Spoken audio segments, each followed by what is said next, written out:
So let's see this question. We have given a current carrying closed loop in a form of right angle isosceles triangle ABC, जो कि एक uniform magnetic field में रखा है, जो कि किस तरफ है, एक्टिंग अलोंग AB, यानी कि मैग्नेटिक फील्ड की डायरेक्शन क्या है, ये है मैग्नेटिक फील्ड की डायरेक्शन अलोंग AB दे रखा है, तो फिर इसके अपोजिट है, ठीक है, इसके अपोजिट दे रखी है अलोंग A to B, इस तरफ है. If the magnetic force on BC arm is given, so BC arm पे जो मैग्नेटिक फोर्स लग रहा होगा, पहले मान लेते हैं इसमें करंट की कोई एक डायरेक्शन मान लेते हैं. सो ये हो गया आई, इस आई, ये आई, इस पे भी आई, इस पे भी आई. सो हमारा फोर्स का फॉर्मूला होता है, अगर करंट कैरिंग वायर हो हमारे पास तो होता है आई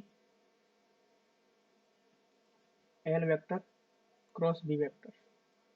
ये होता है एल क्रॉस बी से डायरेक्शन आती है और ये मल्टीप्लाई करके आ जाता है. तो हमारे पास मॉड आता है एफ का I L B sine theta, ये आता है, ये मॉड आता है और यहाँ से डायरेक्शन आती है. सो एल क्रॉस भी करा हमने, एल की डायरेक्शन क्या होती है, जो करंट वाला सेंस होता है वो होती है.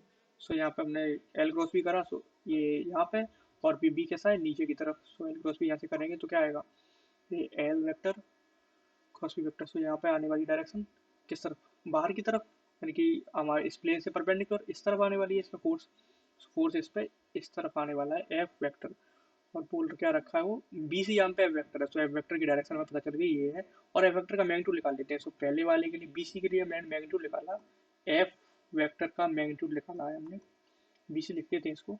वो एफ वेक्टर गिवन है, ओके.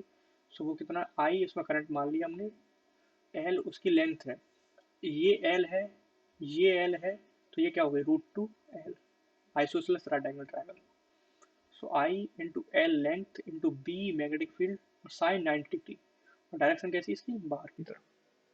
किस तरीके से कुछ मैग्नेटिक फील्ड देखा हमने, अभी भी इस तरफ है, ये डीएल की डायरेक्शन, ये मैग्नेटिक फील्ड की डायरेक्शन, तो क्रॉस कर अभी भी इसका बाहर की तरफ ही आने वाला है. हमने क्रॉस प्रोडक्ट करेंगे तो उसका अंदर की तरफ आएगा, बाहर की तरफ नहीं. तो ये बाहर की तरफ, अंदर की तरफ आया ये. अब हमने देखा ए सी के लिए, ए से सी के लिए करंट देखा, तो एफ वेक्टर का मैग्नीट्यूड देखा हमने कितना आने वाला है, और डायरेक्शन हमने देख ली, इसकी डायरेक्शन कैसी थी, बाहर की तरफ आती है, इसकी डायरेक्शन अंदर की तरफ. अब मैग्नीट्यूड देख रहे हैं हम.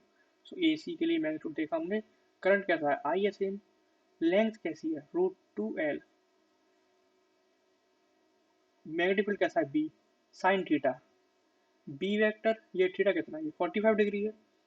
तो सीधे सीधे पता है 45 डिग्री है, तो सब एंगल भी कैसे रहने वाले हैं 45, ये 45, ये 45, सब 45 रहने वाले हैं. तो सीधे लिख देते हैं यहाँ पे 1/√2. सो ये √2 से √2 कैंसिल हो गया, तो मैग्नीट्यूड क्या आ गया इसका आई एल बी, और डायरेक्शन कैसी आ गई, बाहर की तरफ.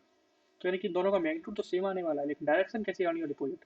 अगर इस वाले वेक्टर को हम नाम दे एफ वेक्टर, तो इस वाले को क्या देना पड़ेगा हमें, -f वेक्टर. सो हमारा आंसर क्या आ गया C. So I hope you got it. Best of luck.